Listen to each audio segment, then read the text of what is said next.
ఒక 10 నిమిషాలు మనం చేయగలిగితే మన బాడీ ఫిజికల్గా అలాగే మెంటల్గా కూడా ఫిట్నెస్ వస్తుంది. ఓకే, ముఖ్యంగా గర్ల్స్ ఇంటి దగ్గర ఎక్కువగా ఉంటారు, బయటకి తక్కువ. కాబట్టి మీకు చాలా అవసరం యోగా అంటే. ఓకే, ఇది ఎవరైనా ఏ ఏజ్ వాళ్ళైనా కూడా చేయొచ్చు. బట్ ఆ చేసే ఆసనాలను కొద్దిగా మనకు రిస్ట్రిక్షన్ ఉంటాయి. వాటి గురించి మనకు సార్ వివరిస్తారు. అలాగే ఫస్ట్ వాళ్ళందరూ కూడా ఫస్ట్ ఇక్కడికి వచ్చారు. వాళ్ళందరూ కొత్తగా వచ్చిన అడ్మిషన్స్ అందరూ కూడా వచ్చే క్లాస్తో ఒకసారి వాళ్ళందరూ వెల్కమ్ చెప్పండి. Thank you. అలాగే యూనివర్సిటీస్ కూడా దాదాపు 100 మంది పైగా కొత్త వాళ్ళు వచ్చారు. స్కూల్ సెక్షన్ కూడా వాళ్ళు ఒకసారి గట్టిగా క్లాస్ వెల్కమ్ చెప్పండి.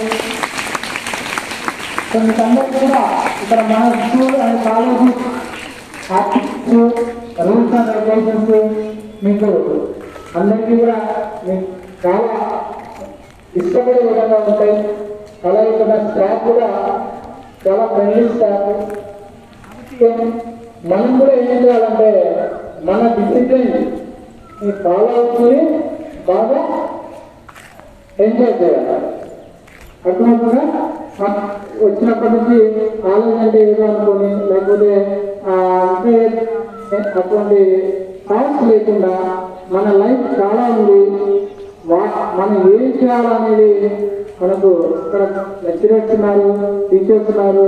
వాళ్ళకు గైడ్లైన్స్ తీసుకొని మనము ఫర్దర్ ముందుకు వెళ్తూ ఉండాలి.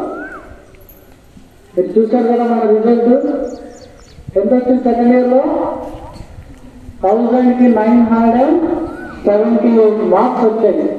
అంటే ఇక్కడ 3 లక్షల రూపాయలు కట్టి శ్రీ చైతన్య నారాయణ కాలేజీలో కూడా ఈ స్కోర్ రాలేదు. ఇక్కడ ఎలా వచ్చింది? ఇక్కడ ఎంతో కష్టపడి మనకి కోవిడ్ లెక్చరర్స్ చూసి అలాగే స్టూడెంట్స్ కలిసినట్టుగా చేస్తేనే మనకు మంచి స్కోర్ అనేది వస్తుంది. ఓకే, అలాగే ఇంకా మనకి అడ్మిషన్స్ జరుగుతున్నాయి సెకండ్ ఇయర్. కాబట్టి మీరందరూ కూడా మనకి అట్మాస్ఫియర్ చూసారు. ల్యాబ్ చూసారా? అందరూ కూడా ఇంటర్మీడియట్ వాళ్ళు ఫస్ట్ ఇయర్ సెకండ్ ల్యాబ్ చూసారా?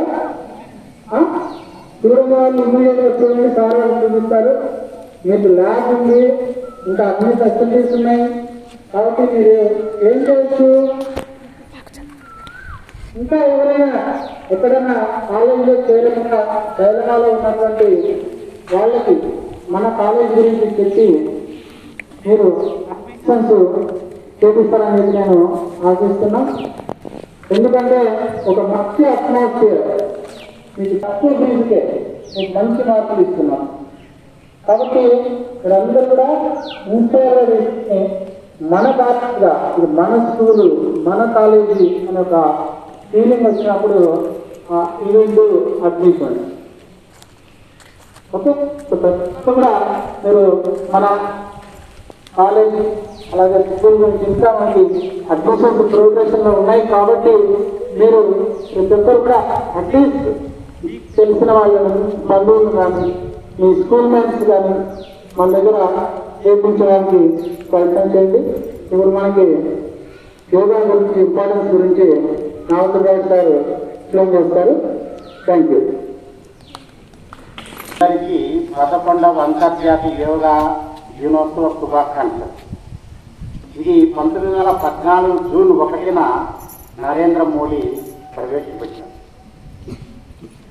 ఈ యోగా అనేటువంటిది ఎక్కువగా మనం వింటూ ఉంటాం. యోగా అనేటువంటిది 2 ప్రధాన కలయిక, ఒక ఇటువైపు అటువైపు.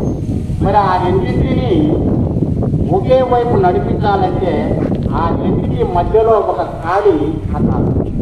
అది శరీరాన్ని ఈ మన యోగా ఇది nothing but it is the combination of body and mind.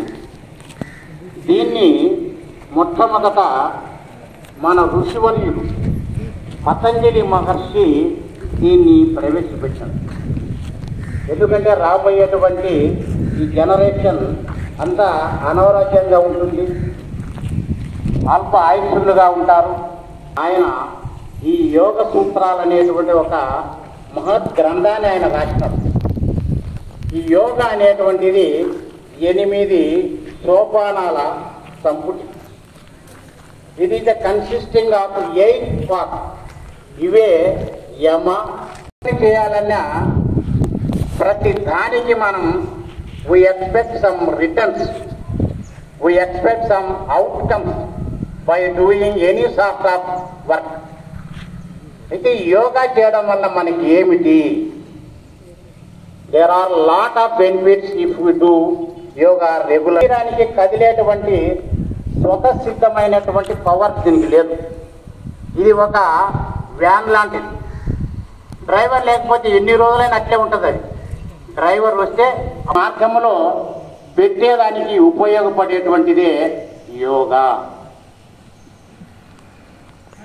అయితే ఇది చేయడం వల్ల ఏమిటంటే శారీరక, మానసిక, ఆధ్యాత్మిక, సామాజికమైనటువంటి ప్రయోజనాలు మనకు కలుగుతాయి.